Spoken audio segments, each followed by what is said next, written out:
the darkness from the sea is rising.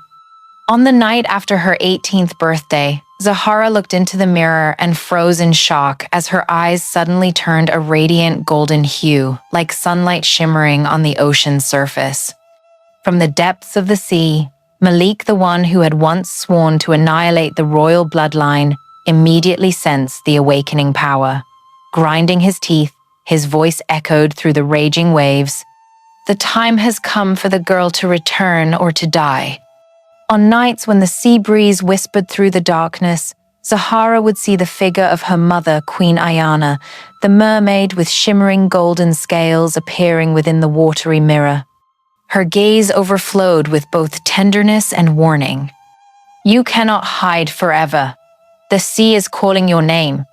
In that very moment, Zahara knew her destiny had truly begun.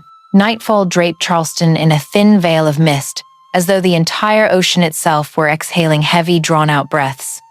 On the surface of the deep black water, the full moon shimmered, casting its light upon the cold, wet shore where Zahara sat alone, her eyes still burning bright like two molten shards of metal. Since her 18th birthday had passed, nights like these were no longer restful. They had become a chain of dreams and weighty premonitions. She heard the call of the waves not through sound, but through synchronized beats within her chest, like an invisible symphony pulsing through her very blood. And then, the water parted. Not with violent storm or fury, but with a rising that was gentle, yet sovereign in its authority.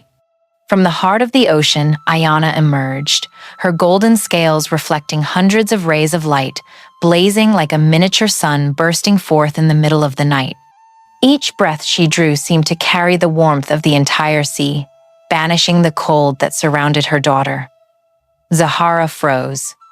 In that moment, she was no longer the child scorned and doubted by the world, but simply a daughter longing to fall into her mother's embrace. Ayana held her close, her gaze tender yet filled with immeasurable strength. She needed no words. Her very presence was an answer to the countless questions and pains Zahara had endured. When she finally spoke, her voice was deep and resonant, as though the ocean itself were rising to speak. "Zahara, you are the last lifeblood of Azura, but remember, true power does not lie in a throne. It lies in how you wield your heart to protect others." Zahara listened, each word sinking into her bones. In those golden eyes of hers, she saw not only her reflection but also the kingdom of Azura lying sunken beneath the depths, where countless souls still awaited salvation.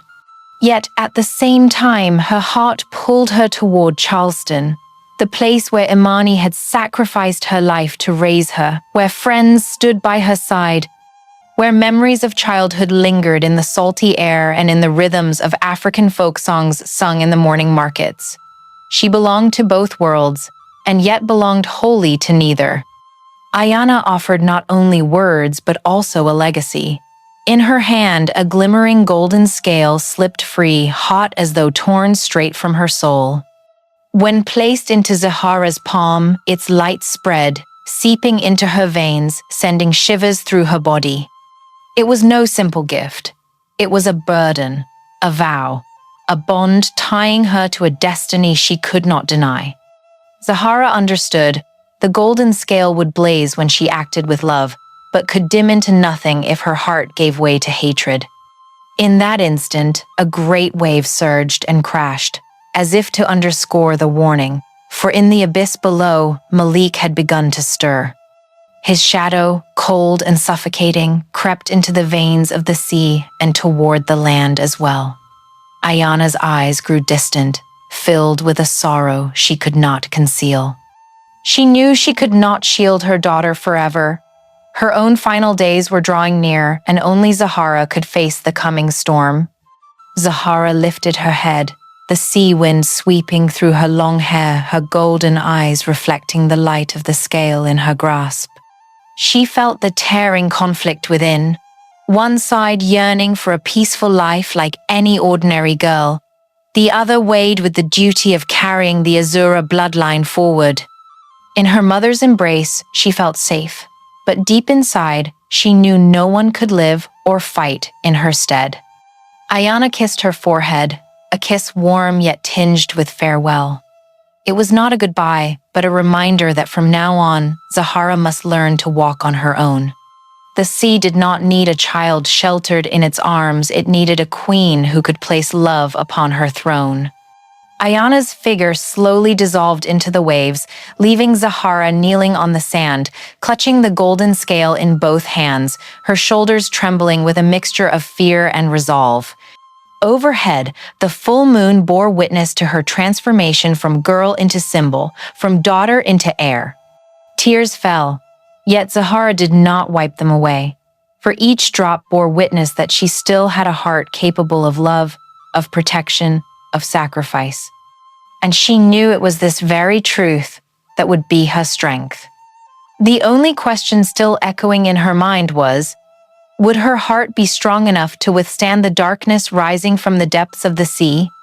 So then, dear audience, prepare yourselves for a mystical journey between ocean and land, where motherhood, sacrifice, and the power of the heart illuminate an entire community.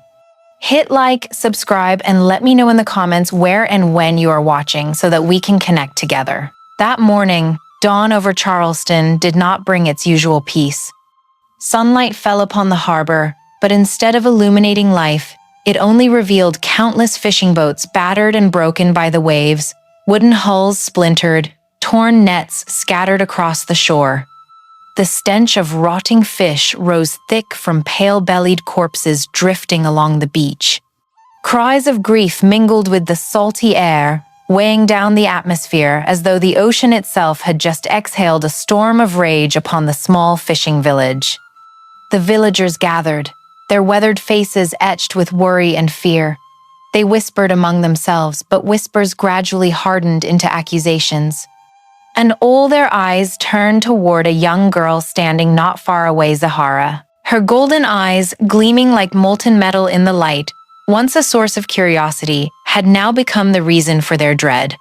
They no longer saw the child raised with Imani's love, nor the girl who had carried food to Sila or helped the struggling. What they saw now was an omen of strangeness, and in their minds, strangeness was always equal to danger. A few gruff men pointed at her, their voices rough and hoarse above the crowd. That girl is a curse. She carries the sea's curse. It was she who called the dead fish ashore, she who stirred the waves to anger. None dared to approach, but their distance hurt more than any wound. Zahara lowered her head in silence, every accusation falling upon her chest like stones. Imani stepped forward, wrapping her arms protectively around her daughter, her gaze firm as though to shield her from the whole world. But deep down, she too felt helpless. A mother could hold her child, but how could she hold back the hardened judgment of an entire community? Every explanation dissolved like foam before the waves of suspicion. Zahara did not cry, but the brilliance of her eyes blurred faintly in the sunlight. Loneliness closed in, and for the first time, she felt truly lost in the very place that had raised her childhood. Each doubtful gaze cut into her heart like invisible blades. She thought of her foster mother's embrace, of Ayana's words on that storm-tossed night. Power only has meaning when your heart knows how to protect others. But how could her heart remain steadfast when surrounded on all sides by doubt? That night, Zahara sat by the window of the small house, staring out at the sea. The wind carried the sting of salt, tangling her thick black hair, brushing against her golden eyes that glowed strangely even in the dark. She did not hate the villagers, but sorrow welled up within her. She thought of Naomi, the friend who once held her hand running across the sands, now forced to avoid her under her family's orders. She thought of Sila, scolded by a cruel stepmother for secretly visiting her. One by one, the bonds of her past were breaking apart. Then, far out on the water, the surface began to shift, not by the wind, but as though stirred by an unseen hand. A familiar figure rose from the waves, golden scales blazing in the darkness. Ayana appeared, radiant as before, yet her eyes now held deeper sorrow. Without a touch, her presence alone soothed her daughter's pain. Her voice resonated not as sound, but as rhythm flowing through every ripple of the waves. Do not hate them, my daughter. Let your deeds be your proof. Forgiveness and patience are stronger than revenge. Zahara closed her eyes, inhaled deeply, letting each word carve itself into her heart. Her mother was right. If she chose anger, she would only become the very image the villagers feared. But if she chose patience, then time and truth would restore her justice. The sorrow remained, but within it sprouted resilience, a fragile spark of light she knew would guide her through the darkness ahead. On the shore, the villagers still whispered, still cast strange glances her way, yet within Zahara, a quiet resolve had taken root. One day, those who feared her would come to see she was not a curse, but a hope. Until that day came, she would wait, proving herself not by words, but by deeds. The night waves caressed the sand, soft as breath, but deep within the sea, Malik was watching, his wicked smile slowly taking shape. He knew suspicion was the perfect soil in which to sow hatred. And when mankind turned its back on Zahara, he would find it all too easy to consume both land and sea. The ocean never sleeps. While the fishing village was still in chaos over the fish washing up dead on the shore, in the depths below, the darkness began to stir. Malik sat upon his throne of cold gray coral, his eyes blazing like two burning coals. Whirlpools swirled around his body, carrying with them the stench of death. He knew a young girl with golden eyes had unsettled the villagers, and he also knew that fear was the sharpest blade for sowing hatred. Malik commanded his minions, half-human, half-fish creatures, their bodies twisted, their eyes clouded white as though veiled in mist. They had been nurtured in darkness and hate, bound in absolute loyalty to him. By night, they slithered above the surface, slipping among the boats anchored in Charleston's harbor. Mooring ropes were bitten through, masts splintered, nets torn apart as if shredded by invisible hands. When morning came, the fishermen could only cry out in despair at the devastation before them. Boats sunk everywhere, their only livelihood destroyed. But Malik did not stop there. He knew destruction alone only prepared fertile ground. What was needed was the sowing of rumor. And so, his minions, disguised as wandering travelers, slipped into the market, whispering to women carrying baskets of fish, to old men chewing betel under their eaves. Their words spread like undertows. That golden-eyed girl is a witch. She carries the sea's curse. If she is not cast out, the whole village will suffer misfortune. Within just a few days, Charleston was drowned in fear. People no longer saw Zahara as a girl, but as a dark omen wearing human skin. Children were forbidden to play near her home. Women covered their children's mouths when she walked by. Some even secretly placed dried garlic and broken seashells at her doorstep, charms to ward off evil. Naomi, her dearest friend since childhood, was forced by her parents to stay away. They forbade their daughter from speaking Zahara's name, from visiting, even from leaving the house whenever Zahara was known to be at the market. Naomi dared not disobey. She could only turn her face away when she caught her friend's eyes. That gaze, lost and pleading, shattered her heart, but the fear planted by her elders chained her steps. Only Selah, the orphan girl, dared remain at Zahara's side, yet that loyalty came at a cost. Each time she returned, Selah was beaten and scolded by her stepmother for defending a cursed child. Still, Selah found ways to sneak out, bringing Zahara scraps of dry bread, sometimes nothing more than a clumsy hug. Amidst the sea of suspicion, Selah, with her tearful eyes and honest heart, was a small candle lighting the night. Zahara felt the weight of solitude pressing down, yet deep within, Selah's light kept her from collapsing entirely. Her mother's words from the night before echoed like a lighthouse. "Do not hate them. Let your deeds be your proof." But Malik knew this as well. He wanted Zahara weakened, stripped of her faith, so that when darkness consumed all, she would no longer have the strength to resist.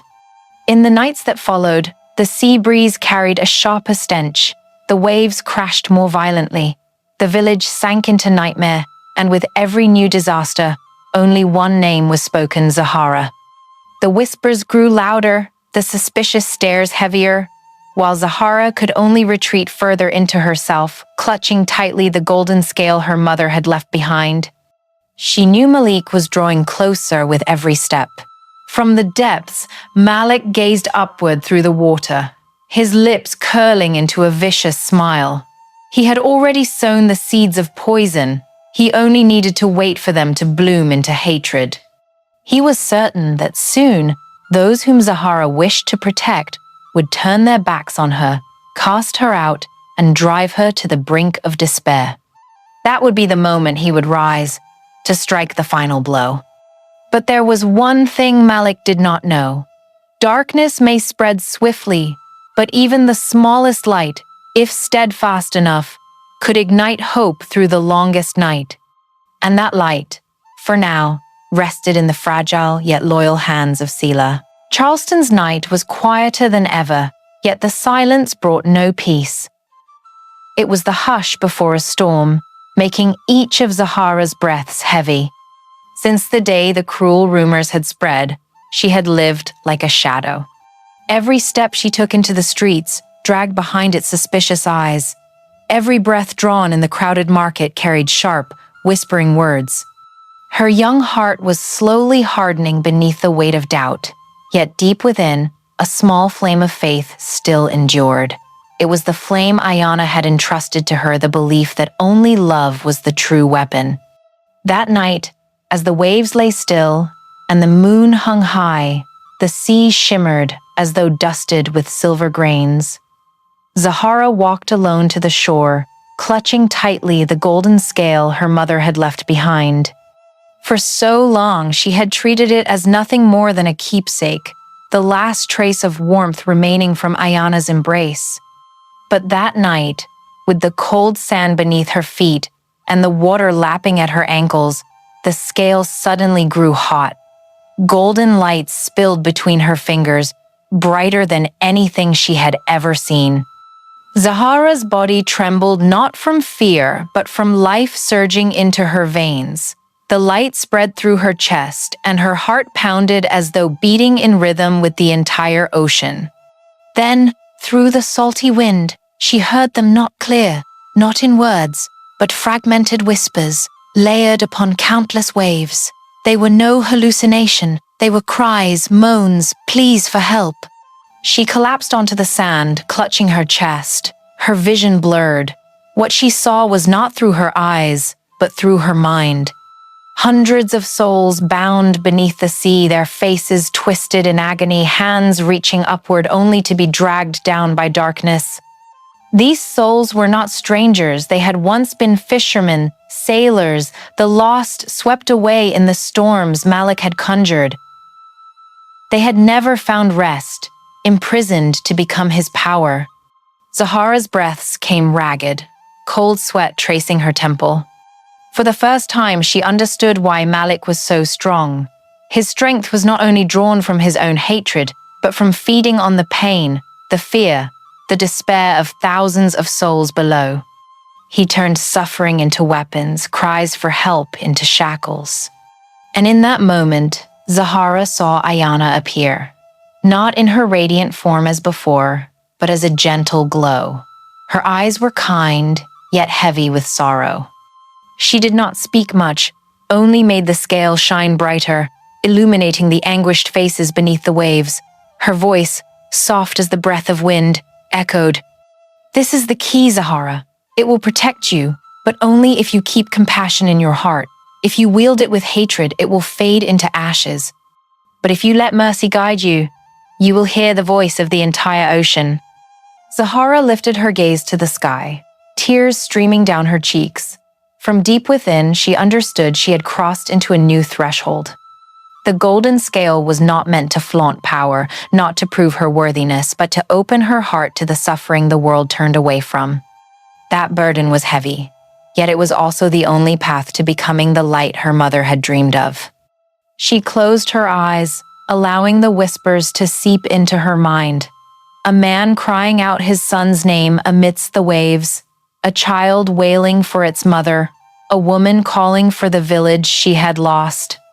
Each cry struck her heart like iron hammers, yet also revealed the truth that compassion was the only bridge. If she dared to feel, she could also lead them to peace. When Zahara opened her eyes, the light from the golden scale enveloped her entire being. The shore seemed quieter, the waves retreating more gently, as though the ocean itself was listening with her. For the first time in her life, Zahara felt she was not alone, even if the village had cast her out, for now an entire sea of souls placed their hope in her. From afar, a dense darkness lingered. Malik, watching from the depths, narrowed his eyes. He knew the golden scale had awakened. And he knew that if Zahara learned to listen to compassion, she would become a true threat to his throne. Yet instead of trembling, he laughed. To him, compassion was nothing but weakness. And one day he would turn that weakness into a burden, breaking Zahara beneath the weight of her own strength. On the shore, Zahara still clutched the scale, her heart filled with resolve yet also steeped in fear. She knew the road ahead would not be easy, for every light draws the darkness to it. That night, the sky was torn open. Thick black clouds swirled above, swallowing the newborn moon.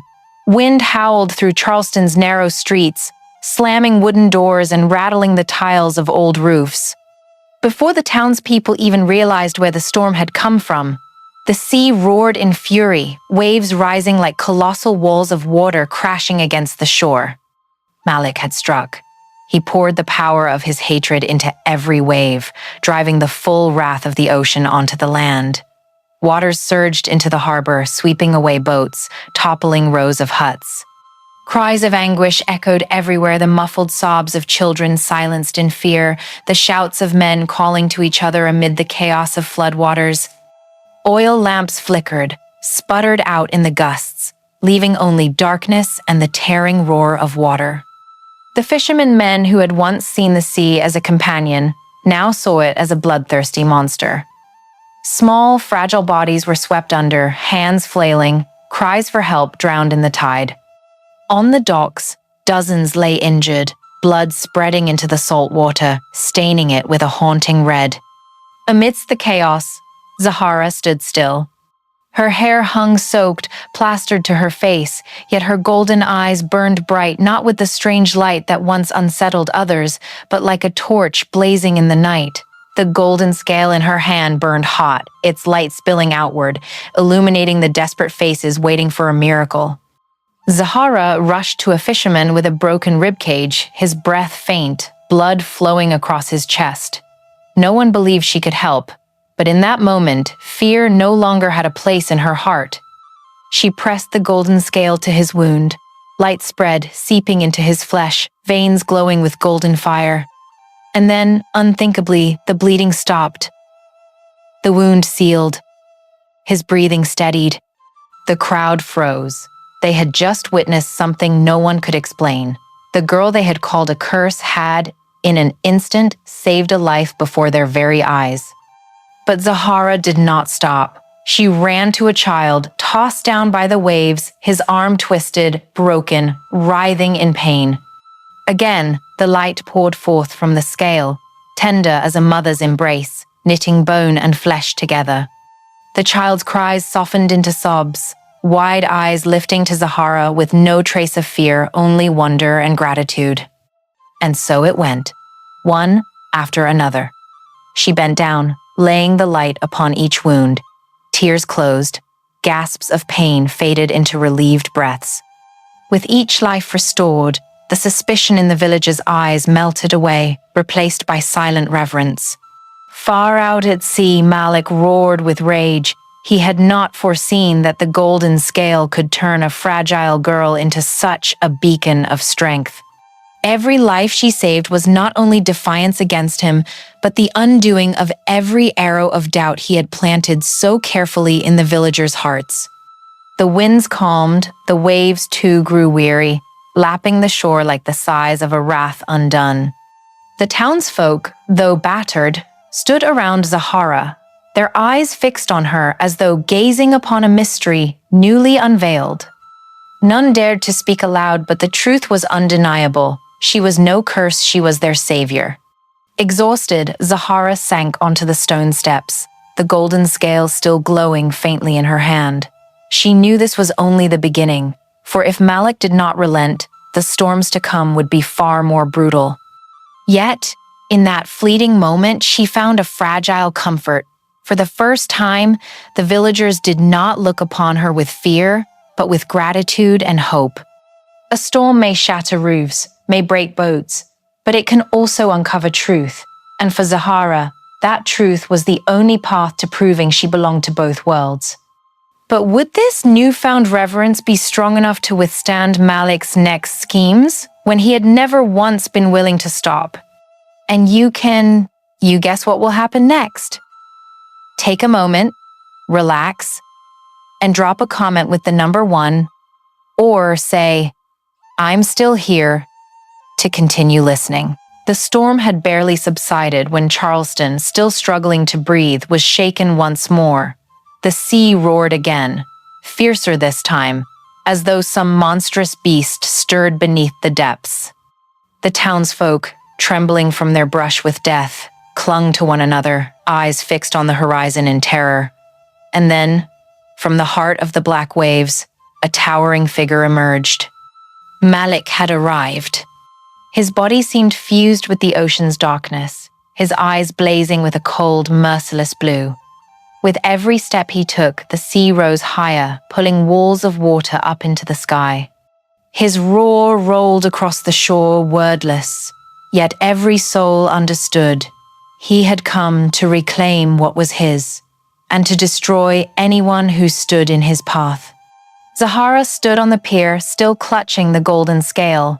Her body was weary from healing dozens of wounded, yet her heart had never trembled so fiercely.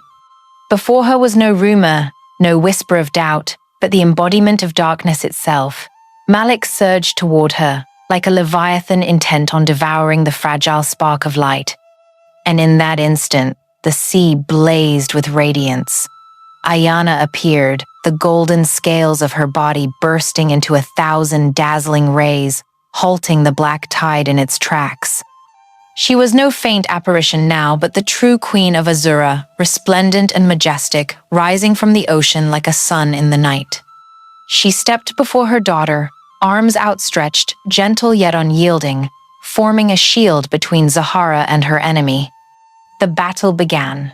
Waves surged into colossal walls of water, crashing against searing golden light, their collisions erupting with thunder that shook the heavens.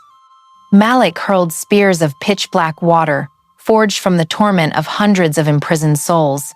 Ayana struck back with torrents of lightning-bright radiance, setting the shore ablaze with brilliance. The villagers fell to their knees, torn between horror and awe, as they witnessed the clash of light and darkness, of merciful sea against vengeful abyss. Zahara could only clutch the scale to her chest, tears streaming down her face. She longed to rush forward to fight, but her body trembled, too frail to move. All she could do was cry out her mother's name in desperation. Yet Ayana never turned. She knew that to protect her daughter required more than the shelter of an embrace. The battle stretched with every breath. Malik grew more ferocious, his darkness swallowing what light it touched. Ayana fought fiercely, but her strength waned. The glow of her scales dimmed, waves crashing against her body with shattering force. Yet her eyes never left her daughter, soft, unwavering, silently speaking, "Do not fear, you are never alone." At last, Malik gathered his full might into a single, final strike. The sea split apart, and a towering column of black water surged toward Zahara. In that heartbeat, Ayana summoned the last of her strength, her entire being igniting brighter than the sun at midnight. She hurled herself into the torrent, golden light piercing through, dissolving Malik's storm. That power not only shattered his assault, but wrapped around Malik himself, driving him back into the abyss. But in return, Ayana's body unraveled, her scales falling like countless shards of light drifting across the sea. The villagers stood frozen, unable to tell whether they had just witnessed victory or an irredeemable sacrifice. In her final moment, her voice rose not as waves but as a whisper in every heart. "My daughter, from this moment, Azura belongs to you." Zahara collapsed to her knees, arms reaching desperately for the fading light, but only her tears remained, falling into the tide. Ayana had poured out her entire power to grant her daughter one last chance to live. The ocean's glow lingered for a breath, then dimmed into emptiness, as though she had dissolved back into the very sea she once ruled. On the shore, silence reigned. The people no longer saw a curse, but the truth of a mother's love, a queen who had given everything so her daughter might survive. Their eyes turned to Zahara, no longer with suspicion, but with reverence and sorrow. Zahara, clutching the last fragment of golden scale, lifted her gaze to the dark horizon. Her heart ached so deeply it suffocated her, but within that pain, a steady flame blazed to life.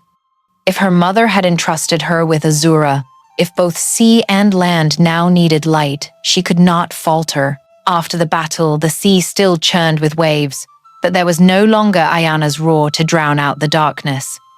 On the shore, Zahara collapsed to her knees, hands clutching the cold sand, her body trembling as though it might shatter.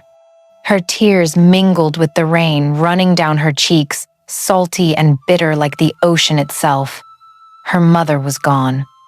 The golden light that had shielded her had shattered into countless fragments across the waves. The loss was too great, leaving Zahara emptied of all strength. Yet amid the chaos, she heard cries rising around her. Villagers huddled together, many lying motionless, trembling before Malik's looming figure as he surged forth from the sea. He was still there, never vanquished, only driven back for a fleeting moment by Ayana's light. Now, with the queen gone, he towered once more, a colossal shadow draped over all. Children buried their faces against their mothers. Men clutched crude weapons, but all knew they could not withstand such power.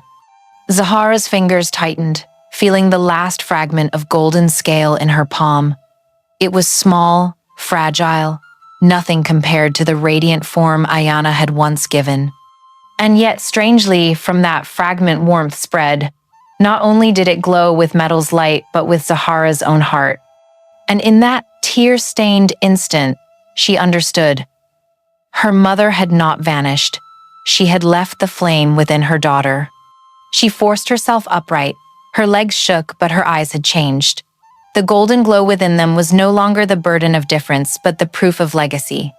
Her heart pounded not from fear, but from the will to protect.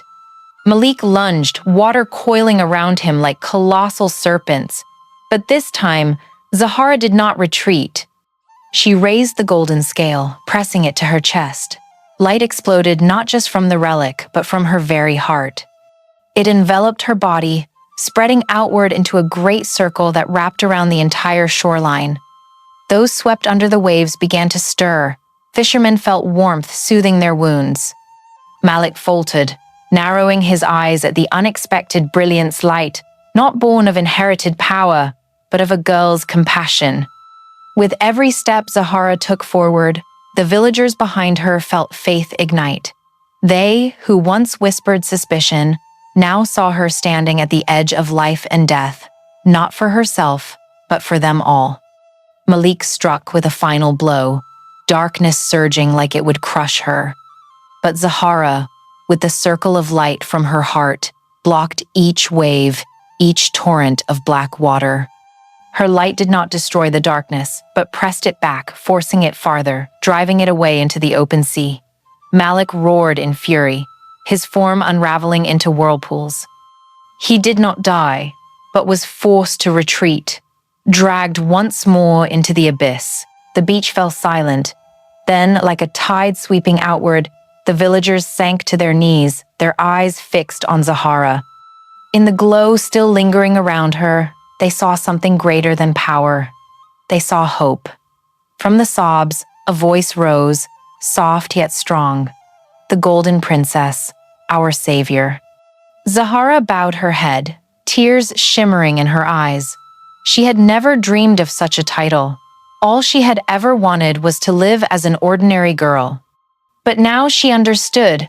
The hope of an entire people had been placed upon her shoulders, and if one person could be their pillar, then she would be that person no matter the cost. The sea grew calm, its ripples gentle, like Ayana's breath still lingering nearby. Zahara clenched the fragment tight, vowing to herself, this light must never be extinguished. It was not only the light of a queen who had sacrificed everything, but the light of a people yearning to live. My dear audience, stay tuned for the next chapter that will leave you in awe. Take just a second to like this video, subscribe, and drop a comment below to let me know where you're watching from and what time it is for you. It's always wonderful to see people joining us from all across the world. The first dawn after the storm settled over Charleston with a pale light, golden yet strangely serene. The sea had ceased its howling, its surface stretching like a vast mirror, reflecting the half-healed wounds along the shore. Broken boats, crooked houses, the marks of a night of chaos still scarred the land. Yet, in the hearts of those who had endured the fury, a new seed of faith had taken root. Amidst the wreckage, the villagers gathered by the shore. They built a small shrine from leftover wood and stone, placing upon it white seashells, wildflowers, and a few torn nets. It was their way of honoring Ayana, the radiant Golden Mermaid who had dissolved into the sea to save them. No one whispered of a curse anymore. No suspicious glances turned toward Zahara. Instead, they prayed into the wind, calling Ayana their guardian spirit, and in those prayers lay a silent atonement for past doubt. Zahara stood quietly behind them, the wind lifting her long hair. Inside her, the wound of losing her mother still burned raw and unhealed. But when she saw the villagers bow their heads, when she heard the sobs of those who once named her a curse, she understood. Her mother's sacrifice had not been in vain. Ayana had not only saved her daughter, but also redeemed an entire community, opening their eyes to the light of truth. Day by day, Zahara chose a simple life. With Imani, Selah, and Naomi, she rebuilt their small home-patched roofs, crooked but warm. Meals were meager, just scraps of bread and a bit of fish left by the sea. Yet there was laughter, hands clasping hands, and a newfound faith. Naomi, after long days of being forbidden, finally returned to her friend, her eyes brimming with regret and genuine loyalty. Selah, though still burdened by her harsh stepmother, found solace in Zahara's care. And Imani, her foster mother, looked upon her grown daughter with both sorrow and pride, knowing she had not been wrong to bring the child into her life. Zahara did not call herself a goddess, nor a princess, nor a savior. She simply helped quietly mending fishermen's wounds, steadying their boats, sitting for hours beside widows mourning husbands lost to the storm. She had learned that her strength did not lie in bursts of blinding light, but in small, patient, compassionate acts woven through each day. It was this that slowly transformed the villagers' hearts from suspicion to respect, from fear to gratitude. And on quiet nights, when she stepped alone onto the small balcony overlooking the ocean, Zahara would see golden flickers dancing upon the waves. Not illusion, but Ayana's lingering essence dissolved into the sea, yet never gone. In the whispers of the tide, she heard her mother's voice, soft as a lullaby. Keep love in your heart, and you will always belong to both worlds. Each time, Zahara closed her eyes, letting the tears fall freely. Her longing for her mother never faded, but it had become a guiding flame, reminding her that the path ahead could not end. For Malik still remained, hidden in the abyss, waiting for his return. The villagers had given her a new name, the Golden Princess of the Atlantic, but Zahara did not revel in it. She understood that power, love, and enduring life could only exist when people chose to love and sacrifice for one another. That final lesson, purchased with Ayana's passing, had become the compass for her entire life. Charleston was no longer a fishing village haunted by a curse, but the birthplace of a new legend. Stories spread of the girl with golden eyes not to incite fear, but to inspire future generations with courage and compassion. Zahara gazed upon the night sea, where the waves still whispered messages from beyond. Between land and ocean, she knew she could not choose one over the other, for her blood belonged to both. But it was no longer a burden, it was her destiny. And in that moment of stillness, she wondered, when Malik returns, will the love and hope she carries be enough to save both worlds once again? The sea had returned to calm, the wind only whispering through the rows of broken masts, yet within the hearts of Charleston's people a new story had just been written. They had witnessed a girl once branded a curse rise from loss, stand against the darkness, and become a beacon of hope. Ayana's sacrifice had become an eternal flame, guiding her daughter forward. And from Zahara's heart, that light was rekindled not only to save lives, but to restore the faith of an entire community. Her story carried a lesson both simple and profound. True power does not lie in titles or outward strength, but in compassion, courage, and the willingness to sacrifice for others. In the darkness, a single heart shining bright is enough for a whole community to find the faith to rise again. It is a reminder for us all. Sometimes, the light we seek is not far away, but in the love we give each other every day. But the journey is not yet over. Malik still lingers, hidden deep in the abyss, his schemes far from extinguished. When he returns, will Zahara be strong enough to protect both worlds, the ocean and the land? All right, my dear audience, if this story has touched your heart, leave a comment, share your thoughts, and let me know if you'd like to see part 3 of this mystical journey. Don't forget to like and subscribe so you won't miss it. The next chapter is certain to keep you spellbound.